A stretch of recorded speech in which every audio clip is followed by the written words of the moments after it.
The government had announced a ban on 59 Chinese mobile apps, including the hugely popular TikTok and UC browser. Let's do a three-point analysis to understand the impact on Indian users and also find out if this is the end of road for these apps. 1. On what basis were these apps chosen to be banned?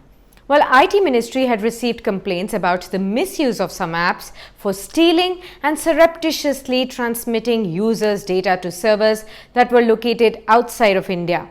Now, the government has also stated that the compilation of these data, its mining and profiling by elements hostile to the national security is definitely a matter of deep and immediate concern, which requires emergency steps. Now, these apps have been removed from the Play Store and also the App Store. If you see, only those Chinese apps have been blocked which were red flagged by the Indian intelligence agencies for security risks. For instance, PUBG, which has Chinese links as well, has not been included in the list. Now, the ban comes as a strong signal that hits Chinese business interests in India amid the tense standoff in Ladakh and the growing campaigns of boycott Chinese products in the country. 2. How does it really affect Indian users? Well, some apps on the banned list are widely popular among Indians. If you see, TikTok has more than 100 million active users in India. Now, this will definitely impact those users for whom TikTok was the only source of income.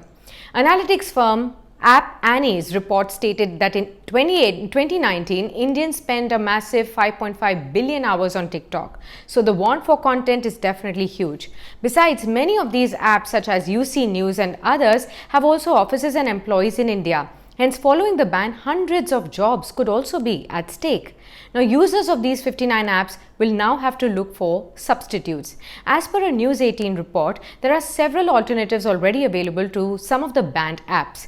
For example, documents on Cam Scanner can be shifted to Google Drives or Microsoft Office Lens, or Adobe Lens can also be used for that matter. Similarly, for TikTok, there are alternatives such as Dubsmash and Indian apps like Roposo, Chingari and Bolo India as well.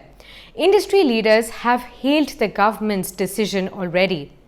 And Paytm founder Vijay Shekhar Sharma has also called it a bold step in the national interest, a step towards Atmanirbhar app ecosystem. Now, he also says that it is the time for the best Indian entrepreneurs to come forward and build the best by Indians for Indians. 3. Is that the end of these apps in India?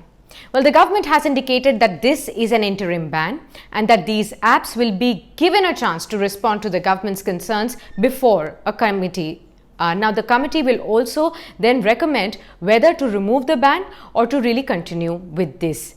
Nikhil Gandhi, who is the head of TikTok India, has come out and given out a statement that we have been invited to meet with the concerned government authorities and stakeholders for an opportunity to respond and submit the clarifications. Now, he also added that TikTok continues to comply with all the data privacy and security requirements under the Indian law and has not shared any information of users in India with any foreign government, including the Chinese government.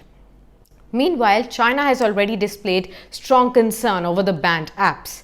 While the government has for now really picked up a low denomination item, say mobile apps, given their limited impact on the Indian businesses, a chorus is now growing louder to disallow other Chinese tech companies to operate in India as well. All eyes are now on what is next for Huawei and ZTE, the Chinese tech companies which have a huge presence in India and have built 3G and 4G networks for the telecom companies. They are also the front runners for setting up of the 5G network.